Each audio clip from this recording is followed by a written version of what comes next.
trip na siguradong hindi bad trip. 3 oras na hindi ka olats. Alas-tres na! Love Trip!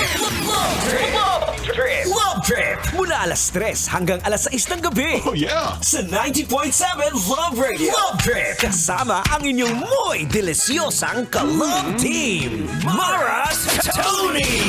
Mara Tonee! Ikaw, anong trip mo?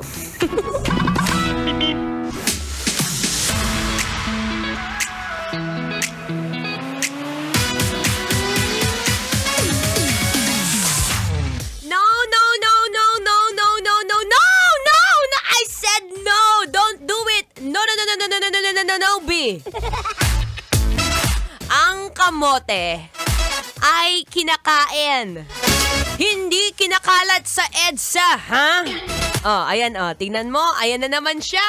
Ayan na naman siya. Nagkakamote driver na naman ikaw, kuya. Ako sasabi ko sa'yo, palo ka sa akin talaga pag napalo kita. It's a happy Wednesday, kabisyo. Yes, I'm back. Ako pa rin to.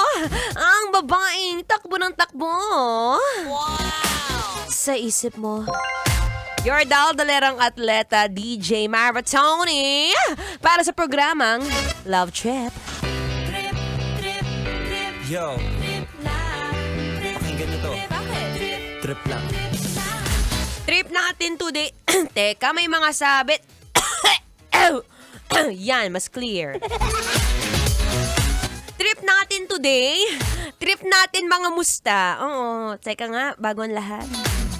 Kumusta ka ba? Kumusta ang puso mo?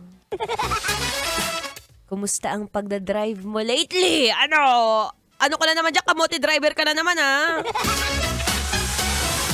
Shout out! Shout out muna natin syempre ang ating mga magigiting na driver na talaga naman hanggang ngayon ay napakasipag.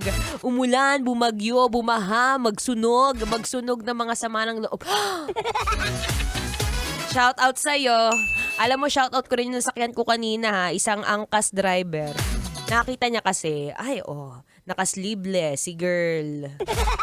Kita niya talaga, nakapula ako. Yan, naka-sleeveless ako, nakapula, oh. Tapos kitang-kita niya yung mga braso ko talaga naglalakihan yung mga muscle. Muscle sa taba. Sabi niya, ma'am, hiramin niyo po muna tong sweater ko. Tapos, okay lang po, kahit kayo na lang po ang mag-sweater, hindi ko na po kailangan ng sweater, sa inyo na po to. Yung binibigay niya sa akin, yung uniform niya mismo. Sabi ko, ala kuya, sure ka dyan ha? Ayan, sabi ko sa'yo, mabilis ako mapol sa acts of service. Anyway, kung isa ka rin namang ganong driver, hello sa'yo, magpakita ka sa akin minsan. Anyway, today is June 4, Wednesday. Oras natin is 3:36 p.m. Ako po ang inyong makakasama magmula 3 hanggang 6 yan buong hapon. Kaya naman kung medyo inaantok ka, huwag ka munang antokin. Sinasabi ko sa'yo, dadagdag na naman tayo sa mga problema sa kakalsadahan, ha? Mag-relax ka lang dyan. Ang kamote ulit kinakain, ha? Hindi kinakalsada, B. Anyway, tuloy-tuloy po ang ating daldalan, ha? Kasama pa rin ang inyong daldalerang atleta, DJ Mara Tonee. Kailangan pa bang i-memorize yan? Basic.